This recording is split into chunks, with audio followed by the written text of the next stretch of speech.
The year is 1912. The Titanic, a ship of dreams and promises, is ready to set sail.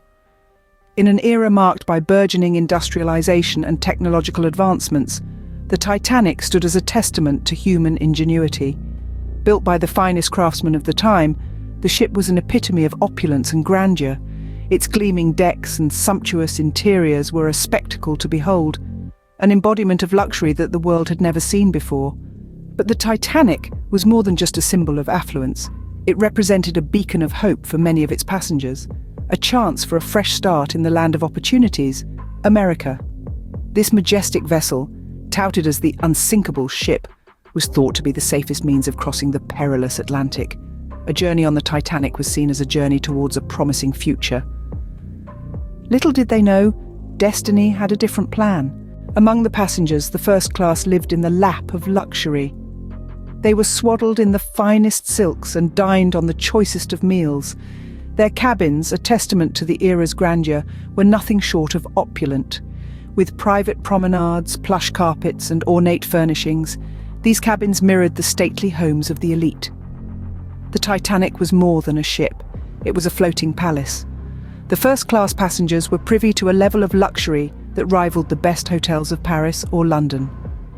They revelled in haute cuisine served in the grand dining saloon, sipped vintage wines in the Café Parisien, and danced the night away in the lavishly adorned ballroom. Yet for all their opulence, they were no safer than their less fortunate shipmates. Their wealth and status, while affording them comfort and privilege, offered no protection against the icy grip of the Atlantic. In the midst of all the grandeur, they were oblivious to the impending doom. But below the decks, the third class had a starkly different experience. Instead of opulence and grandeur, the third-class accommodations were humble and modest, designed to house the greatest number of passengers.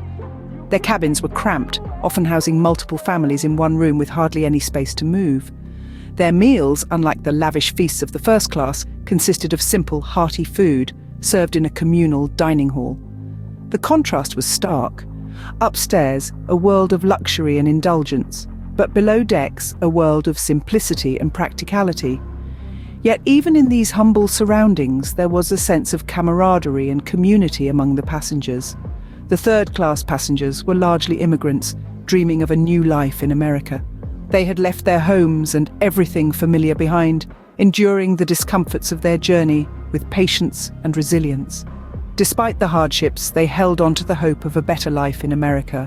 When disaster struck, the class divide became a matter of life and death. The sinking of the Titanic was a grim dance of survival, where your ticket, your class, often determined your fate. The lifeboats, meant to be the beacon of hope, were launched half-filled, prioritizing the first-class passengers. The gates that separated the classes became barriers to survival for those in third class. The lower decks, crammed with families dreaming of a new life, became a watery grave for many. The lower classes, who had boarded the ship with hopes as vast as the ocean itself, suffered the most. The icy waters of the Atlantic swallowed over 60% of them, a chilling testament to the class disparity.